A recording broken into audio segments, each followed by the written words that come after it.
రక్తంతో కప్పబడి ఉన్నది. అవన్నీ సంతోషించి చేయుచున్నది, అవి దానము చేయుచున్నది అనే విషయాన్ని జ్ఞాపకం చేశారు. దేవుని వాక్య భాగంలో దేవుని మహాకృపను బట్టి ఆతిథ్య మరి 11 సంవత్సరాలు క్షేమంగా దేవుడు కాపాడి అనేక పరిస్థితులు ఆ బిడ్డ జీవితంలో ఆరోగ్యపరంగా కానీ ఏ విధమైన పరిస్థితులు ఆ బిడ్డ జీవితాల్లో వచ్చినప్పటికీ వాటన్నిటిని కూడా దేవుడు కృప వల్ల అతికిమించి ఈ 12వ సంవత్సరం దేవుని యొక్క దయాకిరీటాన్ని ఉన్నట్టు అనేది దేవుని దేవుడి సంవత్సరం అంతా కూడా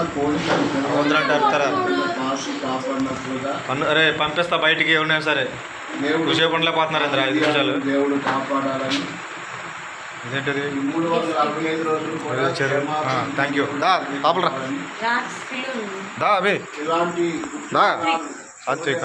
దేవుడు సంతోషకరంగా దీర్ఘాయుష్మంతులై చేసుకుంటూ దేవుని యందు భయభక్తులు కూర్చోవాలి దేవుడు వారిని అదే దాని మీద పెట్టి దేవుడు మీరు చేయాలని కోరుతూ బిడ్డ కొరకు మనం ప్రార్థన చేద్దాం. మహోన్నతుడైన మా తండ్రి, ప్రేమ కలిగిన మా పరలోక దేవాన్ని వందనాలు.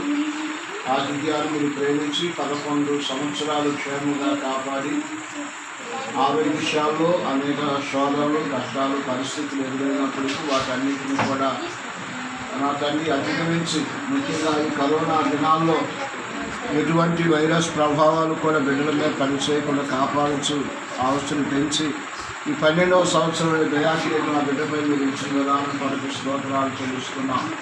ఆ బిడ్డ మీరేలో పెద్దలో జ్ఞానంలో వయసులో ఆరోగ్యమందు దీర్ఘాశవంతులే వర్ధులుతూ ఇలాంటి పూర్తి దినాలు తన జీవితంలో ప్రభావ దీర్ఘాశవంతులే సంతోషంగా జరుపుకుంటానికి కృపగా ఇచ్చింది. ముఖ్యంగా విద్యలో తోడుగా ఉండండి. మంచి జ్ఞానవంతులే క్రమశిక్షణలో చదువుకొని ప్రయోజనగా సహాయం చేయండి. అలాగే తల్లిదండ్రులు మీరు ఆశీర్వదించండి.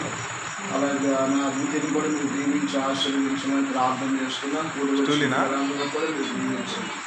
పిల్లలను ఆశీర్వదించండి. నీ నామం చేత కేర్పడి చేస్తుండగా ఆ బిడ్డాష్టాన్ని మీరు బలపరిచి నా తండ్రి ఇలాంటి తీర్కరమైన శుభదినాల తన జీవితాల్లో